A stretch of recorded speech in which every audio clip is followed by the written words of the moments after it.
రాష్ట్ర అధికారిక చిహ్నంలో కాకతీయ తోరణం ఉండదని ముఖ్యమంత్రి రేవంత్ రెడ్డి పేర్కొన్నారు. సమ్మక్క సారక్క నాగవ్వ జాతర స్ఫూర్తికి అద్దం పట్టేలా చిహ్నం ఉంటుందన్నారు. పోరాటాలు త్యాగాలకు ప్రతిబింబంగా అధికారిక చిహ్నం ఉంటుందని సీఎం పేర్కొన్నారు. తెలుగుదేశం పార్టీ వ్యవస్థాపకులు దివంగత మాజీ ముఖ్యమంత్రి ఎన్టీఆర్ 101వ జయంతి సందర్భంగా కుటుంబ సభ్యులు నివాళులు అర్పించారు.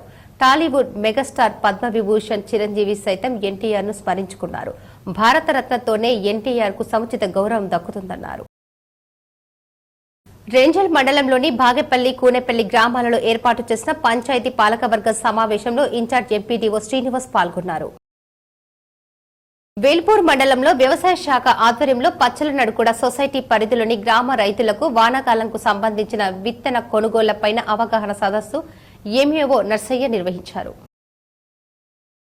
కాలిఫోర్నియా రాష్ట్రంలో ఫ్రెస్నో స్టేట్ యూనివర్సిటీ పార్కును సందర్శించి అక్కడ సాగుతున్న పంటలను మాజీ మంత్రి బాల్కొండ ఎమ్మెల్యే ప్రశాంత్ రెడ్డి పరిశీలించారు.